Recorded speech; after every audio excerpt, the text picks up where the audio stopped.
होय काय? Okay okay ठीक आहे. याच्यामध्ये रिपोर्ट्स मध्ये चेंज तिथून तुम्ही रेट MRP सगळं चेंज करू शकता. रिपोर्ट्स, मॅनेजमेंट रिपोर्ट्स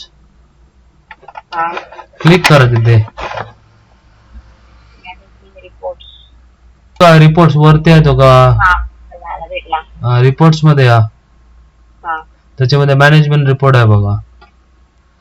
त्याच्यामध्ये युटिलिटी मध्ये जावा. पहिलाच ऑप्शन युटिलिटी. त्याच्यामध्ये एडिट स्टॉक बॅलन्सेस ऑप्शन आहे बघा.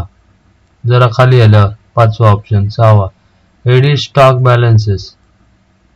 त्यातला पहिल्याच ऑप्शनला क्लिक करा. Closing stock feeding.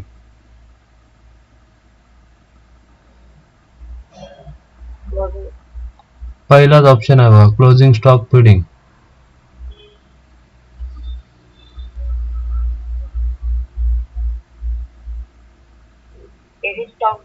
त्याच्या डावीकडे आलाय ना, त्याच्यामध्ये आहे ना क्लोजिंग स्टॉक फिडिंग, पहिलाच ऑप्शन. एंटर मारा त्याला. बरोबर.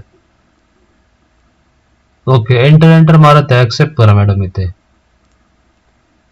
ओके, इथे तुमची सगळी प्रोडक्ट लिस्ट येईल बघा.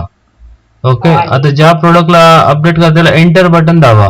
मारा का कोणतं एंटर बटन दाबायचं. ओके, वरती बघा 5 रुपये MRP आहे, त्याच्यावर यायचं अप एरो मारून. बरोबर, आणि एंटर मारत द्या. इथे तिन्ही रेट पडलेले आहेत बघा, ABC तुमच्या समोर. इथे चेंज करायचे. हो, इथे चेंज करायचं आणि एंटर मारायचं. सांगतो तुम्हाला. एंटर मारत द्या. इथे चेंज करायचं A, B आणि C. हो टाका ना. हो टाका ऍड करा. डायरेक्ट टाईप करायचा. डायरेक्ट अपडेट होणार.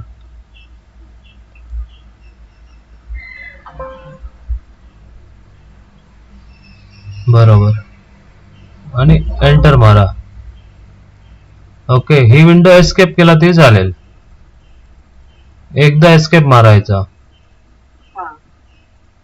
ओके, इथे आलं ना का सेव्ह करण्यासाठी टॅब किंवा एंड बटन दाबा कीबोर्ड वरून. टॅब किंवा एंड कोणतं इझी पडेल ते दाबा.